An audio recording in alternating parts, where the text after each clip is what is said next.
Buonasera a tutti e ben ritrovati su Telenutria, il telegiornale mediamente stupido. Vi ricordo che dopo il TG andrà in onda un film in prima visione assoluta. Dopo il successo del primo episodio di Avatar, questa sera vi trasmettiamo il secondo episodio in lingua veneta, Avakagar.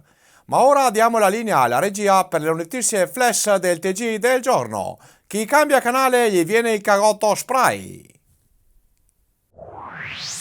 Montagnana. Questi due amici stavano facendo un giochetto stupido come loro, quando ad un certo punto hanno spaccato il vetro. Purtroppo abbiamo dovuto interrompere il video perché subito dopo è arrivata la madre che li ha presi a scarpate negli ovi. Ospedaletto Euganeo. Questo giovane pescatore doveva attraversare il fiume per raggiungere gli amici, ma era scaltro come un frigorifero e ha sbattuto il muso sulle prie.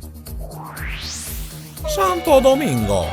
Questo Babbo Natale, originario di Motta di Livenza, doveva consegnare i doni ai bambini del villaggio turistico, ma aveva bevuto un seccio di prosecco, intrabucandosi sulla barca. I bambini lo hanno mandato in mona. Montecchio Maggiore. Saltava come un cavretto, ma è scivolato e ha preso una papina sul pavimento. I denti li ha caccati fuori il giorno successivo. Opeano. Stava facendo la campestre con la scuola, ma è scivolato dentro a una pozzanghera e per lavarsi alla sera si è buttato dentro alla lavatrice. Zevio.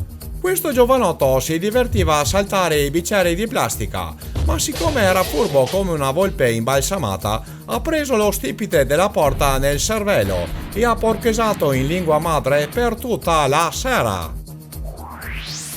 Passarella.